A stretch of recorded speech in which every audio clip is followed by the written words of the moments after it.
आतंक के खिलाफ हम रणनीतिक साझेदारियां कर रहे हैं। भारत की सेनाओं ने दिखाया है कि वो आतंक के ठिकानों पर कभी भी कहीं भी स्ट्राइक कर सकते हैं। ये भी भारतीय सैन्य बल ही है जो दुनिया के हर कोने में पीस कीपिंग मिशंस की अगुवाई करता है। भारतीय सेना जहां दुश्मनों को दहलाने से में सक्षम है, तो वही आपदाओं में दीपक की तरह खुद को प्रज्वलित कर दूसरों के जीवन को भी रोशन कर देती है। साथियों, कोरोना से प्रभावित अपने नागरिकों को विदेशों से सुरक्षित वापस लाने में एयरफोर्स और हमारी नौसेना की भूमिका बहुत प्रशंसनीय रही है। कोरोना संक्रमण के दौरान जब वुहान जाने की चुनौती थी और उसकी भयानकता की अभी तो शुरुआत थी, और वुहान में वहां हमारे फंसे भारतीयों को निकालना था, तो एयरफोर्स के लोग सबसे पहले आगे आए। कुछ ऐसे देश भी थे जिन्होंने अपने लोगों को वुहान में उनके नसीब पर ही छोड़ दिया था, लेकिन भारत ने न सिर्फ अपने हर नागरिक को वहां से निकाला, बल्कि कई अन्य देशों की भी हमारे एयरफोर्स के जवानों ने मदद की। ऑपरेशन समुद्र सेतु के जरिए भी विदेशों जहां हजारों भारतीय हमारी नौसेना के कारण सुरक्षित भारत लौट आए हैं। देश ही नहीं बल्कि मालदीव, मॉरिशस, अफगानिस्तान से लेकर कुवैत, कंगो और साउथ सुदान सहित अनेक मित्र देशों की मदद भी वायुसेना सबसे आगे रही है। वायुसेना के सहयोग से ही संकट के समय में सैकड़ों टन की राहत सामग्री जरूरतमंदों तक समय पर पहुंच पाई है। साथियों, कोरोना काल में आप सभी के इन प्रयासों की बहुत चर्चा तो नहीं हो पाई, और इसलिए मैं आज विशेष तौर पर देश का ध्यान इस तरफ आकर्षित कर रहा हूं। डीआरडीओ हो, हमारी तीनों सेनाएं हो, बीएसएफ सहित हमारी तमाम पैरामिलिट्री फोर्स ने कोविड से जुड़े इक्विपमेंट से लेकर क्वारंटीन और इलाज तक में जिस तरह युद्ध स्तर पर काम किया, वो अभूतपूर्व है। जब शुरुआत में सैनिटाइजर और फेस मास्क से लेकर पीपीई तक की चुनौती थी, तब देश की इन जरूरतों को पूरा करने का बीड़ा आप सबने उठाया। प्रोटेक्शन किट हो, डायग्नोसिस हो, वेंटिलेटर्स हो, मेडिकल ऑक्सीजन से जुड़ी सुविधाएं हो, अस्पताल हो, हर स्तर पर आप सभी ने अपना अहम योगदान दिया है। इतना ही नहीं, जब देश के अनेक हिस्सों में भीषण चक्रवात आए, तब भी आपने मुश्किल में फंसे नागरिकों की मदद की, उनको सहारा दिया है। आपके त्याग और तपस्या से जगमगाते आपके जीवन उसी से प्रेरणा लेते हुए आज हर भारतीय दीपावली के इस दिए इसको रोशन करे और दीपावली के दिए रोशन करके आपका गौरव गान कर रहा है। साथियों, आप सभी ने मिलकर के ये भी निश्चित किया कि कोरोना संक्रमण हमारी ऑपरेशनल यूनिट्स को किसी भी हालत में प्रभावित ना कर सके।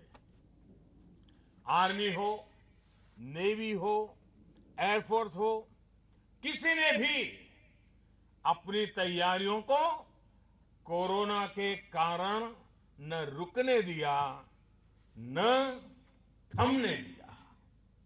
कोरोना काल में ही यहां जैसलमेर में भी और हमारे समंदर में भी सैन्य अभ्यास निरंतर जारी रहे हैं। ऐसे समय में जब दुनिया के अनेक देश लगभग रुक गए हों, उस समय इस तेजी से आगे बढ़ना इतना आसान नहीं है, लेकिन आपने ये भी करके दिखाया है।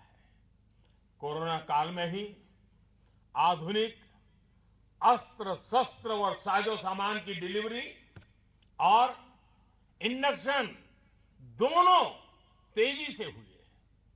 यही वो समय रहा जब 8 आधुनिक रफाल विमान देश के सुरक्षा कवच का हिस्सा बने। इसी कोरोना काल में तेजस की स्क्वाड्रन ऑपरेशनलाइज हुई। अपाचे और चिनूक हेलीकॉप्टर की पूरी ताकत भी इसी दौरान हमें मिली। भारत में ही तैयार 2 आधुनिक पनडुब्बियां भी कोरोना काल में ही नौसेना को प्राप्त हुई। साथियों, कोरोना काल में वैक्सीन बनाने का प्रयास कर रहे वैज्ञानिकों के साथ ही मिसाइलें बनाने वाले हमारे वैज्ञानिकों ने देश का ध्यान खींचा है। इस दौरान निरंतर खबरें आती रही कि आज इस मिसाइल का परीक्षण किया गया, आज उस मिसाइल की आधुनिक टेक्नोलॉजी डेवलप की गई। आप कल्पना कर सकते हैं कि बीते कुछ महीनों में ही देश की सामरिक ताकत कितनी ज्यादा बढ़ गई है। बीते 2 महीने में ही देश में अनेकों मिसाइलों के सफलतापूर्वक टेस्ट हुए हैं। 1 सेकंड में 2 किलोमीटर की दूरी तय करने वाले हाइपरसोनिक डेमोन्स्ट्रेटर व्हीकल के सफल परीक्षण ने भारत को दुनिया के 3-4 प्रमुख देशों के लिस्ट में भारत को आगे ला करके खड़ा कर दिया है, भारत को शामिल कर दिया है। जल हो, थल हो, नभ हो, हर जगह से मार करने वाली लंबी और छोटी दूरी की अनेक मिसाइलों ने बीते दिनों भारत के आसमान में सुरक्षा की अभेद्य दीवार खड़ी कर दी है। इसी कोरोना काल में हमारे वैज्ञानिकों ने भारत को फायर पावर के मामले में दुनिया की श्रेष्ठ ताकतों में शामिल कर दिया है। साथियों, आधुनिक युद्ध साजो सामान के साथ साथ देश की सरहदों पर आधुनिक कनेक्टिविटी वाले मेगा इंफ्रास्ट्रक्चर प्रोजेक्ट भी इसी दौरान पूरे किए गए हैं। आज अटल टनल लद्दाख की कनेक्टिविटी का बहुत बड़ा माध्यम बना चुकी है। हमारी उत्तरी और पश्चिमी सीमाओं पर दर्जनों पुल और लंबी लंबी सड़कें भी इस दौरान ही पूरी तरह तैयार की गई है। जब पूरी दुनिया में हड़कंप मचा हो, हर कोई अपने जीवन को लेकर परेशान हो, उस परिस्थिति में देश की सुरक्षा में निरंतर डटे रह करके काम करके आप लोगों ने देश का दिल फिर जीत लिया है। साथियों, आप सभी की यही प्रतिबद्धता देश को रक्षा सुरक्षा के मामले में मजबूत कर रही है। आज देश में एक तरफ जहां आधुनिक टेक्नोलॉजी, आधुनिक साजो सामान पर फोकस किया जा रहा है, वहीं डिफेंस रिफॉर्म्स पर भी उतनी ही गंभीरता से काम हो रहा है। रक्षा क्षेत्र में आत्मनिर्भरता के पीछे लक्ष्य यही है कि आधुनिक हथियारों और टेक्नोलॉजी के लिए विदेशों पर निर्भरता कम हो। इसी को देखते हुए हमारी तीनों सेनाओं ने मिलकर एक प्रशंसनीय फैसला लिया है। उन्होंने तय किया है कि अब सुरक्षा से जुड़े 100 से ज्यादा साजो सामान को अब विदेश से नहीं, हमारे देश में से ही उत्पादन किया जाएगा या उत्पादित हो रही चीजों को और अच्छा बनाया जाएगा और यहीं से लिया जाएगा। कोशिश ये भी है कि अभी तक जो पुर्जे आयात हो रहे थे वो भी देश में ही बने। हमारी सेनाओं की ये इच्छा शक्ति देश के अन्य लोगों को भी लोकल के लिए वोकल होने की प्रेरणा दे रही है। साथियों, भारत में हथियार बनाने वाली ज्यादा से ज्यादा कंपनियां आए, इसके लिए रक्षा क्षेत्र में एफडीआई के लिमिट को भी बढ़ाकर 74% किया गया है। भारत में जो कंपनियां आना चाहती हैं उनके लिए यहां बेहतर सुविधाएं मिले, इसके लिए उत्तर प्रदेश और तमिलनाडु में 2 बड़े डिफेंस कॉरिडोर पर भी तेजी से काम चल रहा है।